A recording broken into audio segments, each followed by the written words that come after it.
If you're looking to get the most out of this lesson and access the practice files that we're going to be diving into, make sure you're running the latest version of ON1 Photo RAW 2026.4.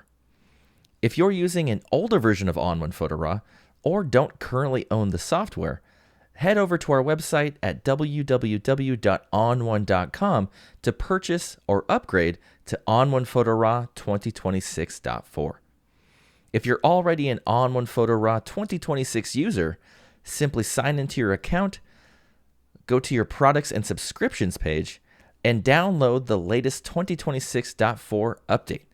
Once installed, you'll have access to the practice files and all of the latest features in that update. To access the practice files that we're going to be using for these step-by-step lessons, simply head into the all-new Home module inside of ON1 Photo RAW 2026.4. And in this bottom section, click on this Practice Files tab. And you now have access to all of these practice files that you can play around with on your own, or you can dive into with these step-by-step lessons. For this sample video, let's take a look at this practice file here. We'll add in some contrast. We'll use depth lighting to modify the brightness of our foreground. We'll also use a mask for the mountain to bring in detail, all while recovering some of that blown out detail within the areas brightest in our photo. So again, I'm just going to double click the photo here to take this into the edit module.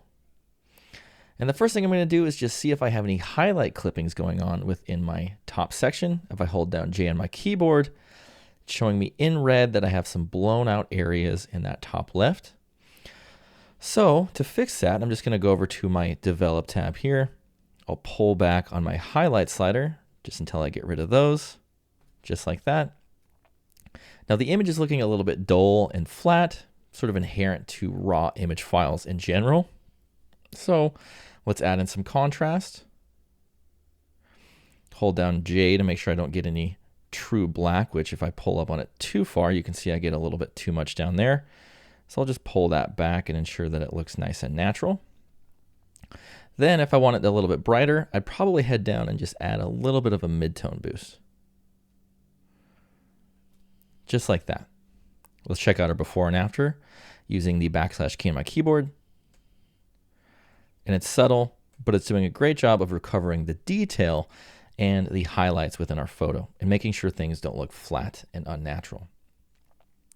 So next thing I want to do is I want to head into effects. I'm going to add a filter here, and I'm going to add the color enhancer filter.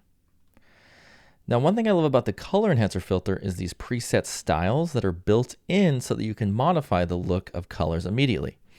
Well, because this was taken in the fall, I can use this fall style to enhance those warm tones within the scene. Now, it's a little bit intense, so we can always pull back on the opacity, maybe around 40 or so. But I really enjoy what it's doing to the foliage and trees in that foreground. Next thing we're going to do is we're going to add in this depth lighting filter. What that allows me to do is modify the lighting within the foreground and the background with just these two sliders here. So I want to darken up my foreground a bit to place the viewer's attention more into these interesting areas in the background. So I'll just pull back on the foreground slider to darken that foreground up a bit.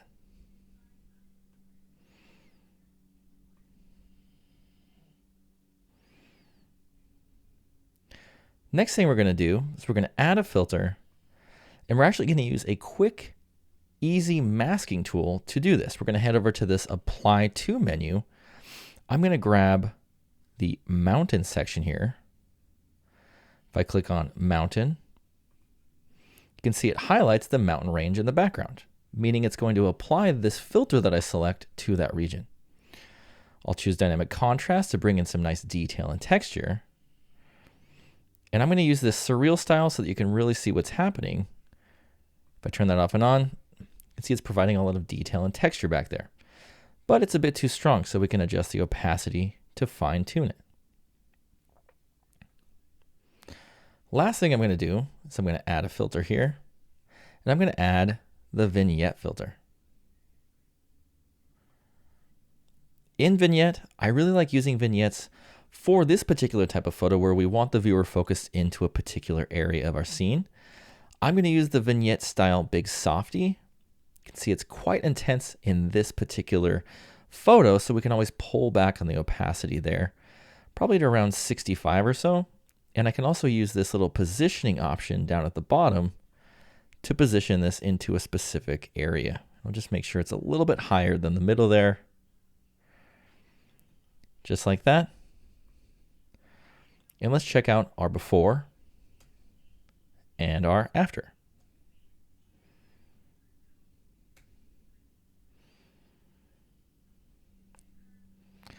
So that's how to take this fall capture, recover the highlight detail, bring in some contrast, and also select the foreground and the background, or rather modify the foreground lighting and then select this mountain region to add in some detail.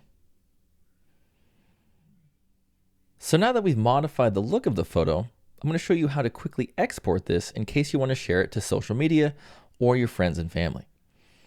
Once you're done editing a photo, just head down to Export here. This will pull up your export dialog, and you can modify these export options to taste. First things first, we need to modify the name.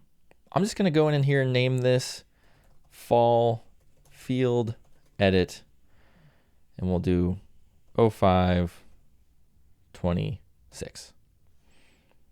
But keep in mind you can add in any of these specialty tokens in case you're exporting various imagery that you want these to be added onto. Now for my destination, I really like using this folder option, Ask when exporting, but you can add in specific folders that you want to add it into or the same folder as the original. I typically just use Ask when exporting.